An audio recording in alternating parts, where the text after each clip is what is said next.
औलाद मुजादिद ज़मान जनाब हज़रत पीरजादा आसिम बिल्ला सिद्दीकी भाईजान हुजूर केबला ওনার পরে আমি অধম গুনাহগার আমিও কিছু ইনশাআল্লাহ আলোচনা করব।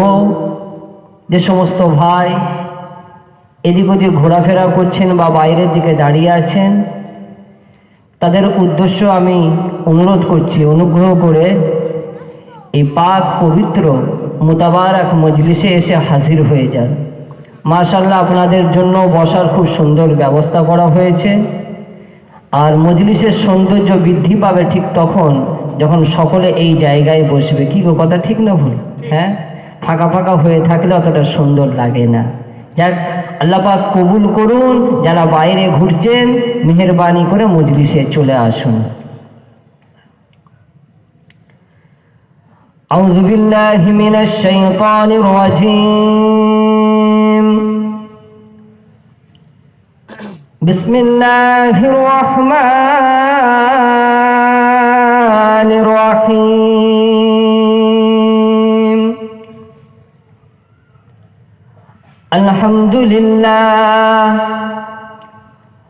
আলহামদুলিল্লাহ নাহমাদুহু ওয়া নাস্তাঈনুহু ওয়া নাস্তাগফিরুহু ওয়া নু'মিনু বিহি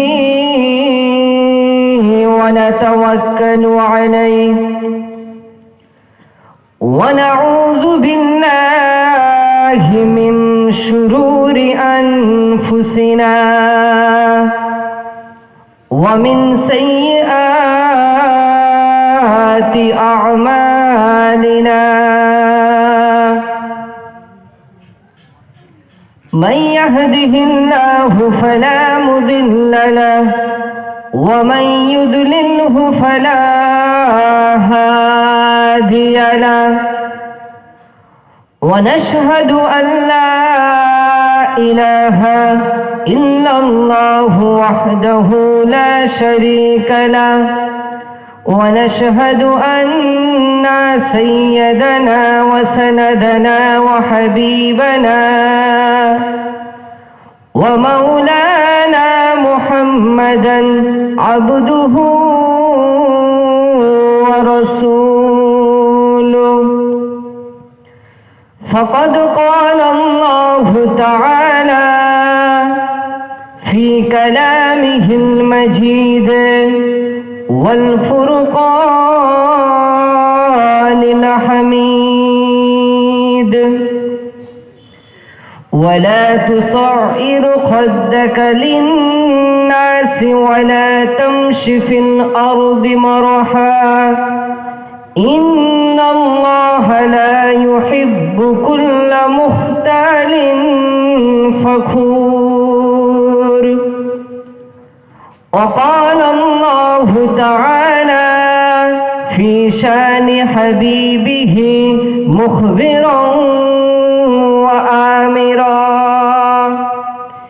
إن الله وملائكته يصلون على النبي يا أيها الذين آمنوا صلوا عليه وسلموا تسليما اللهم صل على سيدنا مولانا محمد وعلى آل سيدنا مولانا محمد। हमने आँखों से देखा, हमने आँखों से देखा नहीं है मगर उनकी तस्वीर सीने में मौजूद है। जिसने लाकर कलामे इलाही दिया वो मोहम्मद मदीने में मौजूद है। अल्लाहुम्मा صل على سيدنا محمد وعلى آل سيدنا مولانا محمد আমার বাবাজিরা, আল্লাহ পাক আল্লাহ তাআলার দরবারে অসংখ্য শুকরিয়া যে মহান রব্বুল আলামিন আল্লাহ পাক আল্লাহ তাআলা আমাকে এবং আপনাদেরকে এই রানীহাটি পোলতারাটি সওলাতুন্নেসা বালিকা মাদ্রাসার ইসালে সওয়াবের মাহফিলে আল্লাহ পাক আমাকে আপনাকে যে হাজির হওয়ার তৌফিক দান করেছেন, আল্লাহ পাকের দরবারে শুকরিয়া আদায় করার জন্য আমরা সকলে বলি আলহামদুলিল্লাহ। আজকে আপনারা প্রত্যেকে অবগত আছেন, মাশাআল্লাহ আপনাদের সামনে নির্মাণ হবে অপেক্ষায় আছে এই বালিকা মাদ্রাসা অল ইন্ডিয়া সুন্নতুল জামাতের যে শিক্ষামূলক কর্মকাণ্ডের একটা নতুন পদক্ষেপ। কি গো, আপনারা খুশি তো নাকি?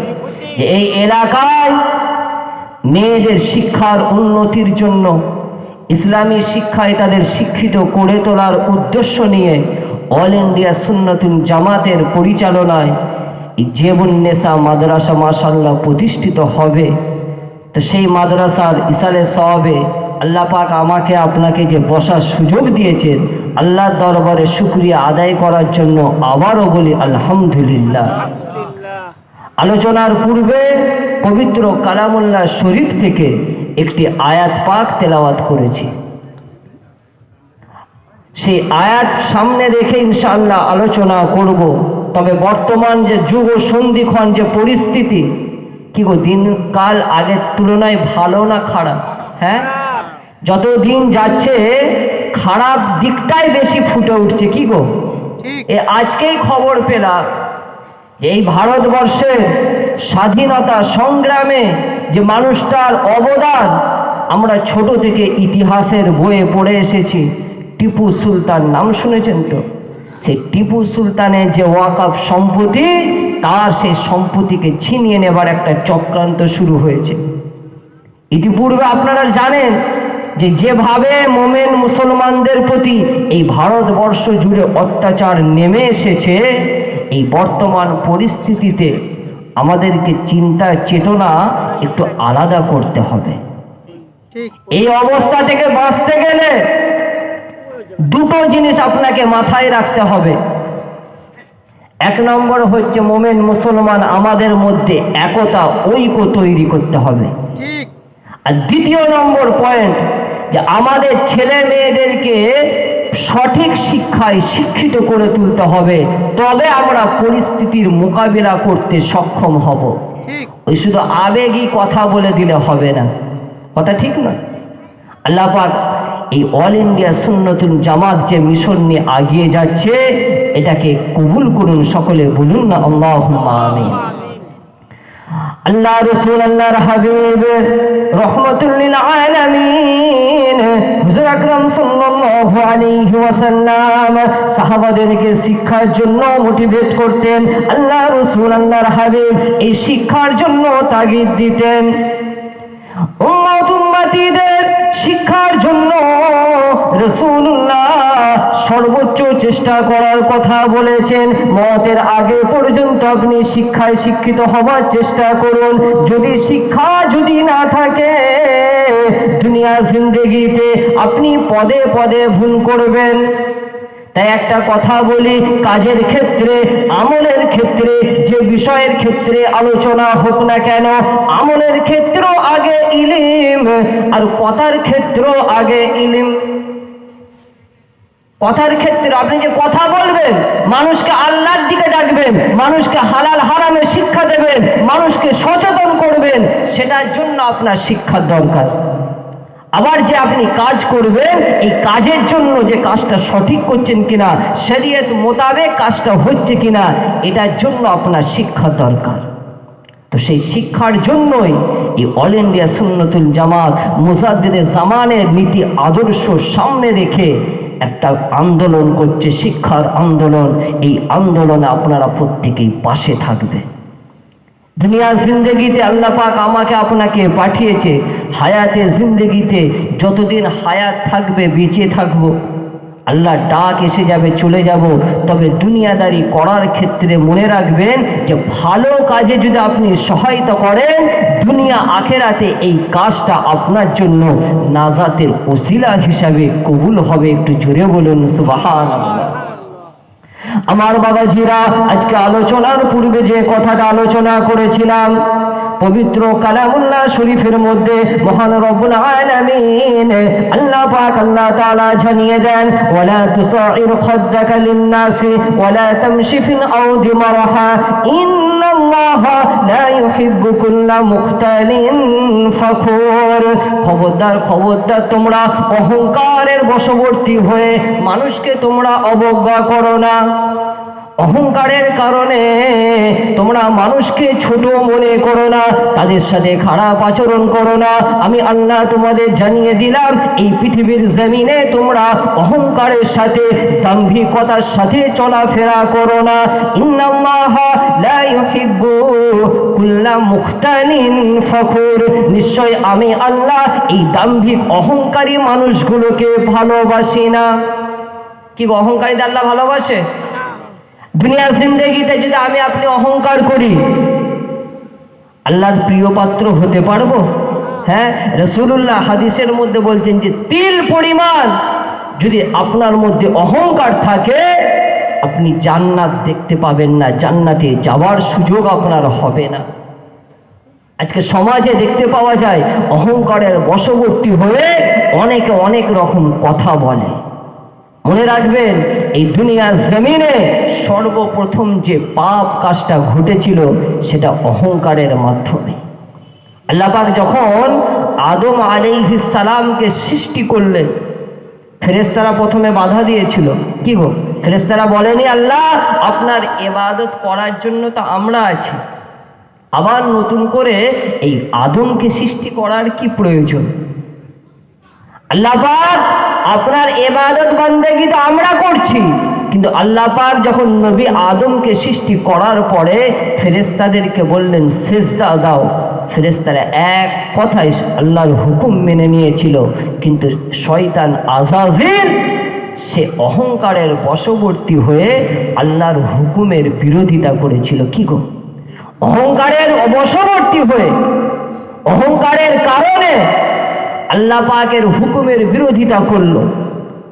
নিজের সমস্ত পূর্বের আমল তার মিটে শেষ হয়ে গেল, চিরকালের জন্য সে অভিশপ্ত শয়তান হয়ে গেল এই অহংকারের কারণে।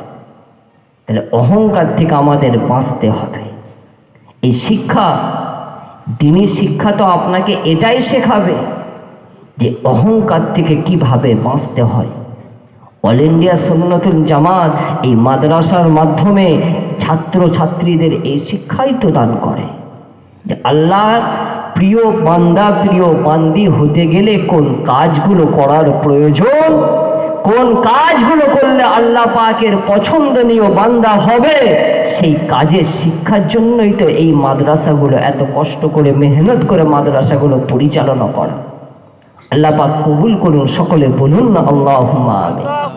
আর এই শিক্ষা, এই ইলম এমন একটা জিনিস, আল্লাহ রসুল বললেন যে একটা আবেদ আর একটা আলেমের মধ্যে এদের পার্থক্য, এদের অবস্থানটা ঠিক ওই রকম যে আসমানের এত নক্ষত্র রয়েছে, কোটি কোটি নক্ষত্রের মাঝে যেমন পূর্ণিমা চাঁদের মর্যাদা, ঠিক সেই রকম আবেদের ওপর একজন হাক্কানি আলেমের মর্যাদা। একটু জোরে বলুন সুবহানাল্লাহ। তো হাক্কানি আলেমের একটা আলাদা মর্যাদা আছে। আল্লাহ পাক যাকে ইলম দান করেন, যাকে আল্লাহ পাক হিকমত দান করেন, ওমাই ইউতাল হিকমাতা ফাকাদ উতিয়া খায়রান কাসীরা, আল্লাহ পাক তাকে অনেক অনেক বেশি উত্তম কল্যাণ আমার আল্লাহর পক্ষ থেকে সেই মানুষকে দান করা হয়ে থাকে। একটু জোরে বলুন সুবহানাল্লাহ। আল্লাহ রাসূল আল্লাহর হাবিব হুজুরের একজন সাহাবীর কথা মনে পড়ে যায়। আল্লাহ রাসূলের নিজের চাচাতো ভাই হযরতে আব্দুল্লাহ ইবনে আব্বাস রাদিয়াল্লাহু তাআলা আনহু, অল্প বয়স 12 থেকে 13 বছর বয়স, রাসূলুল্লাহকে বড় মহব্বত করতেন, বড় ভালোবাসতেন। আল্লাহ রাসূল আল্লাহর হাবিব একদিন আব্দুল্লাহ ইবনে আব্বাসকে বলেন, বাবা আব্দুল্লাহ, তুমি আমার সাথে নামাজে দাঁড়িয়ে যাও। আল্লাহ রাসূল নামাজে দাঁড়িয়ে যান, কিন্তু আব্দুল্লাহ ইবনে আব্বাস রাসূলুল্লাহর পাশে না দাঁড়িয়ে হুজুর আমার পিছনে দাঁড়িয়ে নামাজটা আদায় করেন। নামাজ শেষ হয়ে যাবার পর আল্লাহ রাসূল লক্ষ্য করেন যে আব্দুল্লাহ ইবনে আব্বাস আল্লাহ রাসূলের পিছনে নামাজ আদায় করেন। রাসূলুল্লাহ বলেন যে আব্দুল্লাহ, কি ব্যাপার, তুমি আমার পাশে কেন দাঁড়ালে না? বাচ্চা ছেলে, 12 থেকে 13 বছর বয়স।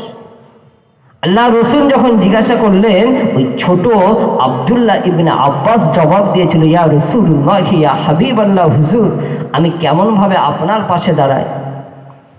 যে আপনিও যে আল্লাহ রাসূল, আপনার সম্মান মর্তবা অনেক অনেক বেশি, আমি কেমন ভাবে আপনার পাশে দাঁড়াই?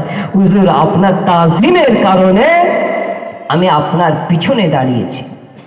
আল্লাহ রাসূল বড় খুশি হয়ে সেই সময় দোয়া করলেন, আল্লাহুম্মা আতিহিল হিকমা, আল্লাহ এই আব্দুল্লাহ ইবনে আব্বাসকে তুমি একে হিকমত দান করো, একে প্রজ্ঞা দান করো। আমার আল্লাহ তার হাবিবের এই দোয়াকে কবুল করে নিয়েছিলেন। একটু জোরে বলুন সুবহানাল্লাহ। আল্লাহ পাক দোয়া কবুল করলেন। এই উম্মতের জন্য আব্দুল্লাহ ইবনে আব্বাস রাদিয়াল্লাহু তাআলা আনহু একটা বড় নিয়ামত ছিলেন। একটু জোরে বলুন সুবহানাল্লাহ। আজকে আপনারা জানেন যে পীরজাদা আসেম বিল্লাহ সিদ্দিকী ভাইজান বর্তমান সময়ে এই পশ্চিমবঙ্গের আলেম ওলামাদের যাতে মেলবন্ধন হয় তার জন্য একটা নিরন্তর প্রচেষ্টা চালিয়ে যাচ্ছেন। কি আপনারা জানেন তো? পীরজাদা আসেম বিল্লাহ সিদ্দিকী যে বর্তমান যে পরিস্থিতি অনুধাবন করে যে এই যুগ সন্ধিক্ষণে যদি আলেম ওলামা যদি এক না হয় তাহলে মুসলমান জাতির জন্য বড় কঠিন দিন সামনে আগিয়ে আসছে। হুজুর এই সিদ্ধান্তে আলেম ওলামাদেরকে একত্রিত করার জন্য মেহনত করছেন। এই শিক্ষা আমরা কোথা থেকে পাই? আমাদের আকাবিরদের কাছ থেকে। আল্লাহ রাসূল দোয়া করলেন আব্দুল্লাহ ইবনে আব্বাসের জন্য যে আল্লাহ তুমি আব্দুল্লাহকে হিকমত দান করো, জ্ঞান দান করো। আল্লাহ রাসূলের সাহাবী হযরতে আলী রাদিয়াল্লাহু তাআলা আনহু, হুজুরের জামানায় একটা যুদ্ধ হয়েছিল, জঙ্গে জামাল, উটের যুদ্ধ, নাম শুনেছেন তো? হ্যাঁ, এই জঙ্গে জামালের পর হঠাৎ করে হযরতে আলী রাদিয়াল্লাহু তাআলা আনহুর পক্ষ ত্যাগ করে প্রায় 24 থেকে 25 হাজার সৈনিক হযরতে আলীর পক্ষ ত্যাগ করে আলাদা দলে চলে গেল, একদম আলাদা হয়ে গেল। একদম 25,000 24,000 সৈনিক যদি দল ত্যাগ করে সেটা একটা বড় আঘাত। কি গো? আলী রাদিয়াল্লাহু তাআলা আনহু হুজুরের মনটা খারাপ। আব্দুল্লাহ ইবনে আব্বাস হযরত আলীর দরবারে এলেন যে আমিরুল মুমিনিন, খলিফাতুল মুসলিমিন, আপনি যদি হুকুম দেন, আপনি যদি অর্ডার দেন, আমি একটু ওই মানুষগুলোর সাথে কথা বলতে চাই। আমি ওই মানুষগুলোর সাথে একটু কথা বলতে চাই যে যারা আপনার পক্ষ ত্যাগ করে আলাদা হয়ে গেছে, কি কারণে তারা চলে গেল, আমি একটু তাদের সাথে কথা বলতে চাই। তো হযরতে আলী বললেন যে ভাই আব্দুল্লাহ, তুমি ওদের কাছে যেও না, যেহেতু তুমি আমার নিজের চাচাতো ভাই, তুমি যদি ওদের কাছে যাও ওরা হয়তো তোমার ক্ষতি করতে পারে। আল্লাহ রাসূলের সাহাবী হযরতে আব্দুল্লাহ ইবনে আব্বাস রাদিয়াল্লাহু তাআলা আনহু হুজুর আমার সেই সময় জবাব দিয়েছিলেন, আমিরুল মুমিনিন, খলিফাতুল মুসলিমিন, আপনি আমাকে হুকুমটা দিন, আমি একটু তাদের সাথে গিয়ে কথা বলতে চাই। বারবার বলার কারণে হযরতে আলী হুকুমটা দিলেন। আব্দুল্লাহ ইবনে আব্বাস, হুজুর আমার ওই বিদ্রোহী 24,000 মানুষের কাছে পৌঁছে যান। হুজুর আমার গিয়ে দেখেন মানুষগুলো এমন একটা জায়গায় কঠিন ইবাদতের মধ্যে ব্যস্ত রয়েছে। মুরাকাবা মুশাহেদা কঠিন ইবাদতের মধ্যে মানুষগুলো রয়েছে, তাদের ওই অবস্থা দেখে আব্দুল্লাহ ইবনে আব্বাস, হুজুর আমার কিছুটা সময় অপেক্ষা করেন। দেখছেন কঠিন ইবাদত করছে, ওদের ইবাদত যখন শেষ হলো, আব্দুল্লাহ ইবনে আব্বাসকে দেখে তারা অবাক যে রাসূলুল্লাহ চাচাতো ভাই মারহাবা, আপনি এসেছেন, তাজিম করছেন, বলুন আপনার কি সেবা করতে পারি আমরা? আব্দুল্লাহ ইবনে আব্বাস বলছে, ভাই কিছু সেবা করা লাগবে না, আমি একটা কথা জানতে চাই যে তোমরা আমিরুল মুমিনিন আলী রাদিয়াল্লাহু তাআলা আনহুর পক্ষ কেন ত্যাগ করলে? আমি এই বিষয়ে তোমাদের সাথে কিছু কথা বলার জন্য এসেছি। যখন এই কথাটা বলেছে, দুটো দল বিভক্ত। একদল বলছে যে একদম এই বিষয়ে আপনার সাথে কথা বলবো না, আবার একদল বলছে না ঠিক আছে, কথা বলতে অসুবিধা কি আছে, কথাই বলে দেখি না। উনি তো একটু আলোচনার জন্য এসেছে, দু চার কথা আলোচনাই হোক। কি গো, কথা আলোচনা করলে তো সমস্যার সমাধান হয়, আলোচনা না করলে কি সমস্যার সুরাহা হবে? বুঝতে হবে তো, কথাবার্তা তো আলোচনা করা লাগবে, তবেই তো সুবিধা অসুবিধা ঠিক হয়ে সমস্যার সমাধান হবে, এটাই তো শিক্ষা। আব্দুল্লাহ ইবনে আব্বাস শেষে ওনাদের বললেন যে কিছু কথা আলোচনা করব, তোমরা বলো যে তোমরা হযরতে আলীর পক্ষ কেন ত্যাগ করলে? ওরা তখন জবাব দিল যে তিনটে কারণে আমরা আমিরুল মুমিনিন আলী রাদিয়াল্লাহু তাআলা আনহুর পক্ষ ত্যাগ করেছি। কটা কারণে? তিনটে কারণ। বলছে কি? বলছে প্রথম নম্বর কারণ যে উনি ওনার সাথে আর আমিরে মুয়াবিয়ার যে একটা দ্বন্দ্ব, এই দ্বন্দ্ব মেটানোর জন্য উনি দুইজন বিচারক নিয়োগ করেছেন। এই দুইজন বিচারক নিয়োগ করে উনি ইসলামের সীমা লঙ্ঘন করেছেন, সেই কারণে আমরা ওনার কাছ থেকে দূরে সরে এসেছি। এক নম্বর কারণ। বলছে দ্বিতীয় 2 নম্বর কারণ হচ্ছে যে জঙ্গে জামালের পরে উনি ঘোষণা দিলেন যে গনিমতের মাল হারাম, আর যুদ্ধে যারা হেরে গেছে তাদেরকে বন্দি করা যাবে না। তো রাসূলুল্লাহ জামানায় তো গনিমতের মাল হালাল ছিল, যুদ্ধ বন্দীদের তো বন্দি করার নিয়ম ছিল যারা পরাজিত, তো উনি ইসলামের বিধান লঙ্ঘন করেছেন, সেই কারণে আমরা ওনাকে ত্যাগ করেছি। আর 3 নম্বর কারণ হচ্ছে উনি ওনার নিজের নাম থেকে আমিরুল মুমিনিন এই লাকাবটা উনি সরিয়ে দিয়েছেন, যে আমাকে আমিরুল মুমিনিন বলে ডাকতে হবে না। তো আমরা তো ওনার হাতেই বায়াত হয়েছি, তো উনি কেন নিজে থেকে নিজের লাকাবটা খুলে দিলেন? এই 3টে কারণে আমরা ওনার পক্ষ ত্যাগ করেছি। আগেই আলোচনা করেছি যে আল্লাহ পাক যাকে হিকমত দান করেন, যাকে জ্ঞান বুদ্ধি দান করেন, তাকে আমার আল্লাহর পক্ষ থেকে বড় নিয়ামত দেওয়া হয়। একটু জোরে বলুন সুবহানাল্লাহ।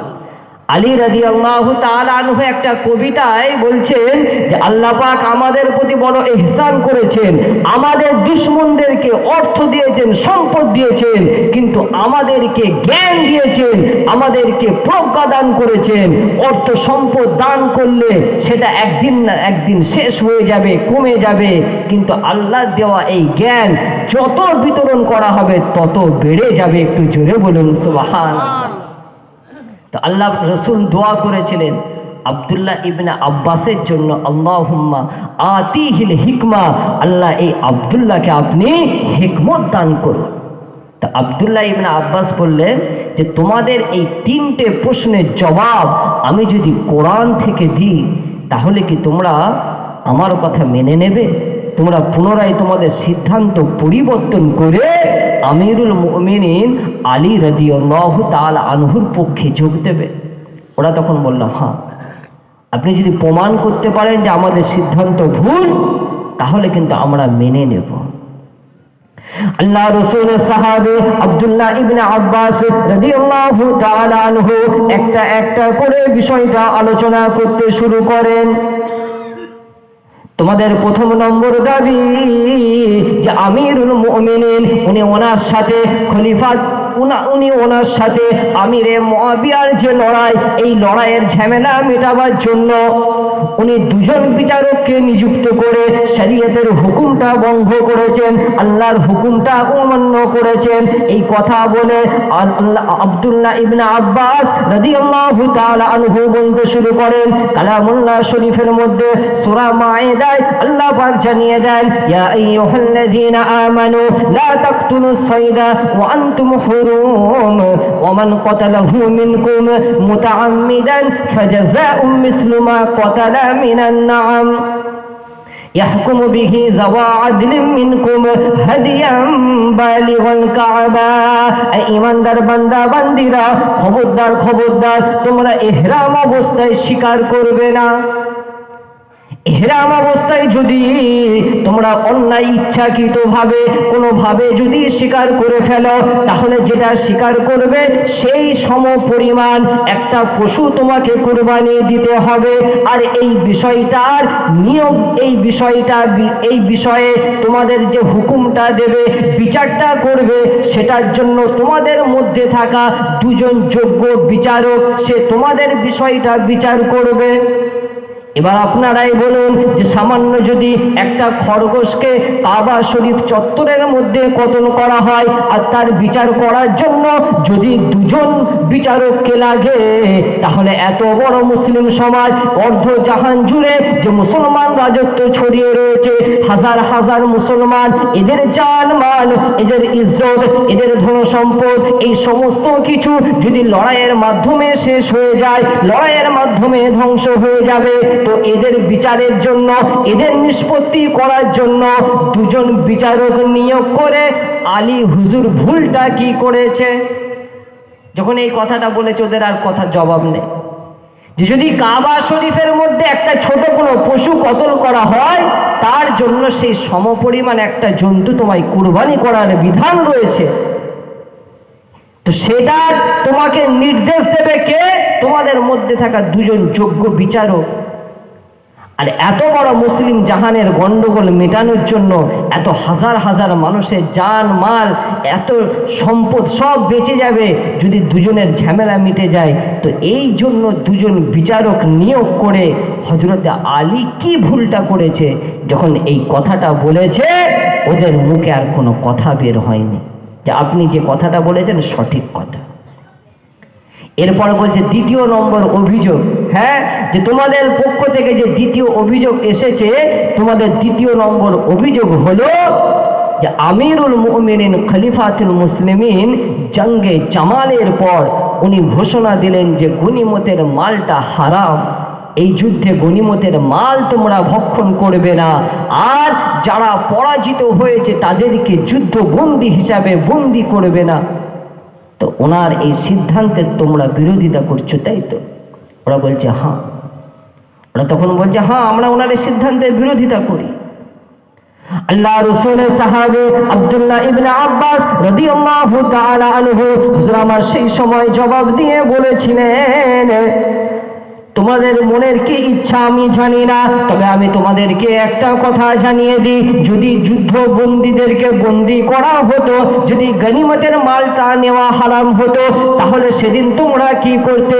কেননা ওই যুদ্ধের ময়দানে আম্মা জান আয়েশা সিদ্দিকা রাদিয়াল্লাহু তাআলা আনহা তিনিও মজুদ ছিলেন। তাহলে যুদ্ধ বন্দী হিসাবে তাকেও কি তোমরা বন্দী করতে চাও?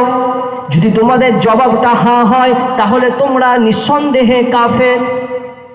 যে তোমরা কি চাও? আম্মা জান আয়েশা সিদ্দিকা তাকে বন্দী করতে চাও? যদি বলো হ্যাঁ, তাহলে তোমরা কাফের। আর যদি বলো যে আম্মা জান আয়েশা সিদ্দিকাকে আমরা মা হিসাবে মানি না, তাহলেও তোমরা কাফের। কারণ আল্লাহর কোরআন বলছে আন-নাবিয়্যু আওলা বিল মুমিনিনা মিন আনফুসিহিম ওয়া আজওয়াজুহু উম্মাহাতুহুম, যে আল্লাহর নবী মুমিনদের জানের থেকেও প্রিয়, এবং রাসূলুল্লাহর সম্মানীয় স্ত্রীগণ তামাম উম্মতে মুহাম্মদীদের মা। একটু জোরে বলুন সুবহানাল্লাহ। তো তোমরা কি চাও যে সেদিন যুদ্ধবন্দী হিসাবে আম্মাজান আয়েশা সিদ্দিকাকে বন্দী করতে চেয়েছিল? ওদের মাথাটা হ্যাঁ, একটা মুখে কথা নেই। এই জন্য আল্লাহ পাক বললেন, যাকে আমি জ্ঞান দিই তাকে আমার পক্ষ থেকে বড় নিয়ামত দেওয়া হয়। আল্লাহ পাক আব্দুল্লাহ ইবনে আব্বাস হুজুরকে এই জ্ঞান দিয়েছিলেন। আল্লাহ পাক তার মাধ্যমে উম্মতের অনেক কাজ করেছেন। আল্লাহ পাক তার উসিলায় উম্মতদেরকে অনেক সঠিক পথের নিদর্শন দিয়েছেন, সঠিক পথ পাওয়ার সুযোগ করে দিয়েছেন। তো আব্দুল্লাহ ইবনে আব্বাসের জন্য আল্লাহ রসুল দোয়া করেছিলেন।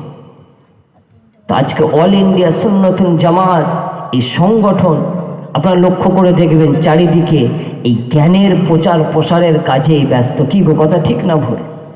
জামিয়া রহমানিয়ার মাধ্যমে এই বাংলা জুড়ে যেভাবে হাজার হাজার আলেম হাফেজকে বাংলা জমিনে ছড়িয়ে দিয়ে মুজাদ্দিদে জামানের সিলসিলার নীতি আদর্শ আঁকড়ে ধরে যাতে সিলসিলার প্রচার প্রসার হয়, সেই উদ্দেশ্য আজকের দিনে অনেকটাই সফল। কি গো?